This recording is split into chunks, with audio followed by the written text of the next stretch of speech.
Assalamualaikum warahmatullahi wabarakatuh. Alhamdulillah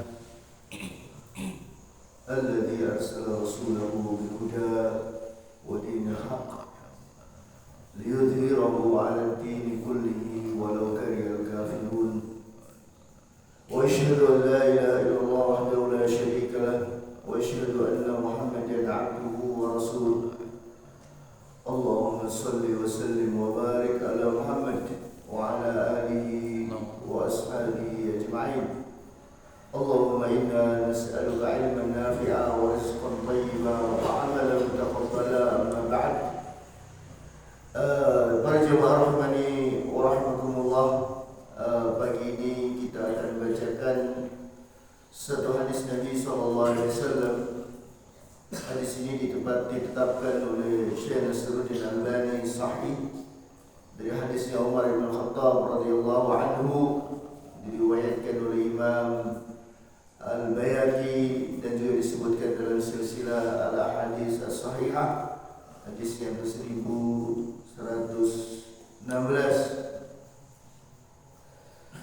bahwasanya Nabi sallallahu alaihi wasallam bersabda, "Ikhfaduni fi ashabi ثم الذين يلونهم ثم الذين يلونهم."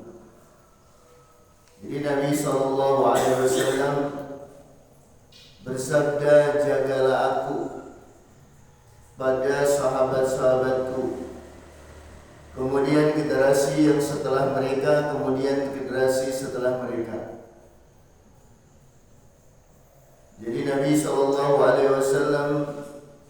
memerintahkan kepada kita untuk kita menjaga Rasulullah SAW pada para sahabatnya, kemudian generasi setelah mereka, kemudian generasi setelah mereka.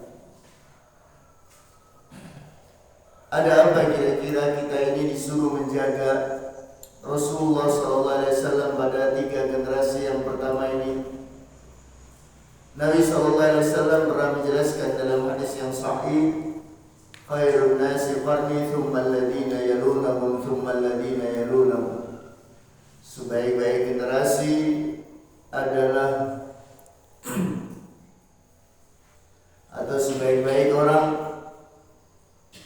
mereka yang hidup bersamaku,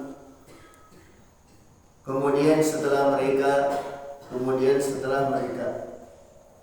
Ini kesaksian Rasulullah SAW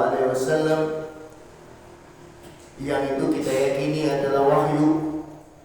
Beliau tidak mengatakan kecuali wahyu yang telah diwahyukan. Karena itu adalah kebenaran yang kita yakini sebagai landasan dalam kita beragama ini, di mana Nabi SAW menginformasikan kepada kita bahwasanya mereka adalah sebaik-baik generasi, kemudian setelahnya, kemudian setelahnya. Karena itu para ulama memberikan penjelasan bahwasanya mereka ini adalah salafus saleh. Mereka inilah salaf yang saleh. Tiga generasi yang pertama inilah yang dikatakan oleh jamaahirul ulama, mereka ini adalah salafus saleh. Apa yang bisa kita tangkap dari pesan Nabi SAW dan berita yang Nabi SAW katakan kepada kita? Di sini setidaknya kita bisa menangkap bahwasanya apa yang ditinggalkan oleh Nabi SAW, yang kita yakini bahwasanya itu adalah sesuatu yang sudah sempurna. Al-yawma akmaltu lakum dinakum, hari ini telah aku sempurnakan agama kalian atau agama kalian. Ya, kita tahu bahwasanya pada mereka lah amanah agama ini diterima. Para sahabat ridwanullah alaihim telah menerima agama ini secara tekstual dari Nabi SAW, dan kita yakini itu adalah utuh. Nabi SAW tidak khianat para sahabat ridwanullah alaihim, orang yang amanah, orang yang amanah, yang telah menerimanya dan menjaganya. dan kemudian diwariskan kepada generasi setelahnya dan generasi setelahnya. Ini satu sisi. Jadi kita tahu agama ini adalah sempurna secara teks karena peninggalan mereka yang mereka ambil dari Nabi SAW. Dari sisi yang lain bahwasanya mereka menjaga pemahaman Al-Quran dan Sunnah Rasulullah SAW. Karena kita yakini bahwasanya ditinggalkan Nabi SAW itu tidak ada lain kecuali Al-Quran dan Sunnah. Taraktu fikum amrayni fa in tamassaktum bihima lan tadillu abadan. Aku tinggalkan kalian dua perkara. Jika kalian berpegang teguh dengan keduanya, niscaya kalian tidak akan tersesat selama-lamanya. Hadis ini diriwayatkan oleh Imam Hakim dan beliau mengatakan sahih wa wafaqahu Adz-Dzahabi, dan Imam Dzahabi juga menyetujui tentang kesahihannya. Jadi apa yang ditinggalkan Nabi SAW berupa Al-Quran dan Sunnah dari sisi pemahaman, metode pemahaman dan penerapan pemahaman, mereka adalah pada posisi yang terbaik. Pada posisi yang terbaik. Karena itulah secara tekstual dan secara ma'ani dan penerapannya, kita meyakini bahwasanya mereka adalah orang yang terbaik. Karena itu tidak heran kita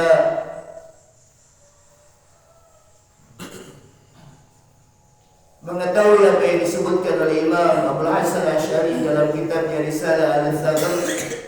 Beliau menjelaskan bahwasanya sepakat para ulama kita harus mengambil dari para salaf rahmatullah alaihim dalam perkara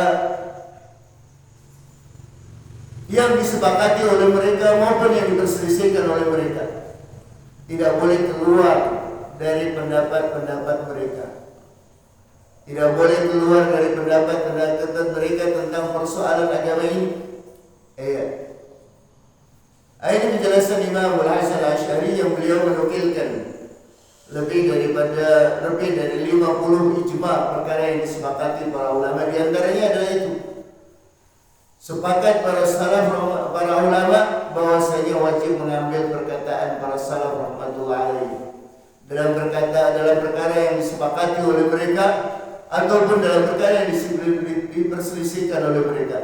Tidak boleh keluar dari mereka. Nah, ini adalah kesaksian dari para ulama tentang generasi awal, kemudian berikutnya, dan inilah pesan Nabi SAW kepada kita. Infaduni fi ashabi, thumma alladhina yalunahum, thumma alladhina yalunahum. Kita disuruh oleh Nabi SAW agar kita ini menjaga Nabi SAW, menjaga peninggalannya.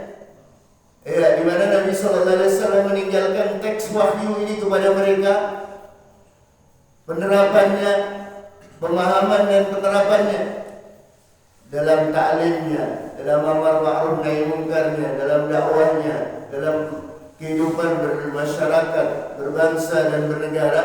Nabi SAW telah tinggalkan untuk mereka. Dan inilah yang harus kita jaga dan kita harus pelihara.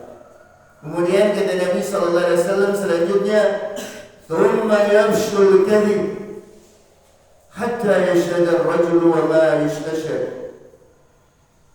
Kemudian nantinya akan tersebar kedustaan. Kemudian akan tersebar kedustaan. Jadi di sini satu sisi kita perlu waspada dengan adanya kedustaan. Karena kita tahu bahwasanya kedustaan ini tidak lain melainkan akan mengantarkan kepada fujur, dan fujur itu akan mengantarkan kepada neraka. Di satu sisi bahwasanya ini adalah khabar nabawi, berita dari Nabi SAW akan tersebarnya kedustaan dalam persoalan agama ini. Akan terjadi. Kalau Nabi SAW sebutkan 3 generasi awal dalam hadis ini, kemudian Nabi SAW jelaskan thumma yafshul kadhib, kemudian akan menyebar kedustaan. Ini merupakan informasi penting bahwasanya akan terjadi itu kedustaan, dan kita yakini adalah pasti apa yang diberitakan Nabi sallallahu alaihi wasallam. Dusta atas nama agama telah menjadi suatu yang sudah diketahui berdasarkan waktu akan terjadi dan terjadi. Kita sebagai saksi, ya, bagaimana orang berdusta atas nama Nabi sallallahu alaihi wasallam. Kalau berdusta atas nama Quran, ya, dalam arti membuat ayat, ada upaya, tapi alhamdulillah Allah menjaganya. Begitu juga berdusta dengan atas nama Nabi sallallahu alaihi wasallam, membuatkan hadis-hadis palsu, banyak, Allah menjaganya. Kemudian banyak juga sekarang orang berdusta atas nama pemahaman agama. Ini adalah agama. Ini adalah agama. Dan Allah Subhanahu wa taala menjaga kita. Dengan apa? Dengan kita senantiasa mempelajari apa yang ditinggalkan oleh generasi kita. Yang pertama, mereka adalah orang-orang yang mendapatkan kesaksian dari Nabi sallallahu alaihi wasallam sebagai generasi terbaik yang hendaknya dijaga, yang Nabi sallallahu alaihi wasallam suruh menjaganya.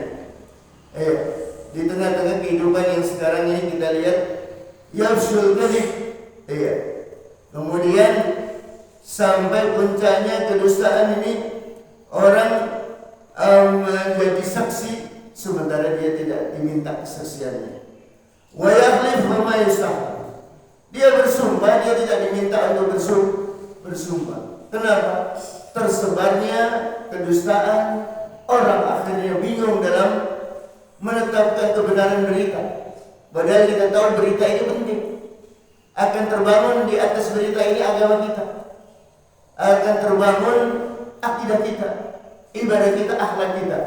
Tetapi ketika berita ini adalah dusta, orang akan jadi bingung, mana yang benar dan mana yang salah, mana yang benar dan mana yang salah. Makanya di sini sebagai solusi yang utama yang Nabi sallallahu alaihi wasallam katakan, yaitu jaga. Nabi sallallahu alaihi wasallam yang telah diinformasikan oleh mereka generasi para sahabat, kemudian para tabi'in, mereka adalah orang yang amanah dalam menyampaikan agama ini, ilman wa amalan, secara ilmu dan secara praktek. Dan inilah yang bisa kita sampaikan, mudah-mudahan memberikan manfaat kepada kita. Subhanakallahumma hamdika, asyhadu an la ilaha illa anta, astaghfiruka wa atubu ilaik. Assalamualaikum warahmatullahi wabarakatuh.